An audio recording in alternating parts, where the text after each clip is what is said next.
ജനകീയ പ്രതിഷേധത്തിനൊടുവിൽ ആവിക്കലിലെയും കോതിയിലെയും ശുചിമുറി മാലിന്യ സംസ്കരണ പ്ലാന്റ് നിർമ്മാണത്തിൽ നിന്ന് കോഴിക്കോട് കോർപ്പറേഷൻ പിന്മാറി. 2 പ്ലാന്റുകളും ഒന്നാക്കി വെസ്റ്റ് ഹിൽ ഇൻഡസ്ട്രിയൽ എസ്റ്റേറ്റ് ഭൂമിയിൽ നിർമ്മിക്കും. സമ്മർദ്ദത്തിന് വഴങ്ങിയല്ല തീരുമാനമെന്ന് മേയർ ബീന ഫിലിപ്പ് 24നോട് പറഞ്ഞു.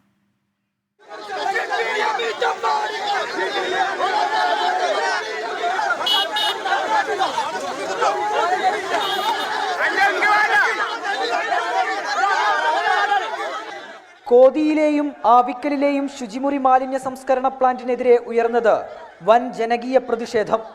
ജനം ഒന്നാകെ തെരുവിലിറങ്ങി. പോലീസ് നടപടിയായി, കേസായി, കോടതിയിലുമെത്തി. ഒടുവിൽ 2ഇടത്തും പ്ലാന്റ് മുന്നോട്ടു പോകാൻ കഴിയാത്ത സാഹചര്യം. കളക്ടർ യോഗം ചേർന്ന് തൊട്ടു പിന്നാലെ കൗൺസിലിന്റെ നിർണായക തീരുമാനം.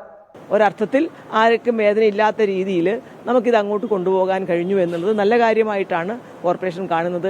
അതൊരു വാശിയുടെയോ അല്ലെങ്കിൽ സമ്മർദ്ദത്തിൻ്റെയോ ഒന്നും പ്രശ്നമല്ല. ശരിക്ക് RRF നമുക്ക് മാറ്റി സ്ഥാപിക്കാൻ ഒരു പക്ഷേ നമ്മുടെ കൊതിയിൽ ആവിക്കത്തോടിൻ്റെ അവിടുത്തെ ആ സ്ഥലത്തേക്ക് നമുക്ക് RRF കൊണ്ടുവരാൻ പറ്റും. വേറെ വലിയ പ്രശ്നങ്ങളൊന്നും അവിടെ ഇല്ലല്ലോ.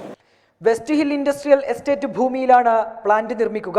ഇതിനായി പുതിയ DPR തയ്യാറാക്കും. ആവിക്കലിൽ സമരം നടത്തിയ 316 പേർക്കെതിരെയും കോതിയിൽ 64 പേർക്കെതിരെയും കേസെടുത്തിട്ടുണ്ട്. ഈ കേസുകൾ പിൻവലിക്കണമെന്ന് UDF കൗൺസിലർമാർ ആവശ്യപ്പെട്ടു. 24 കോഴിക്കോട്.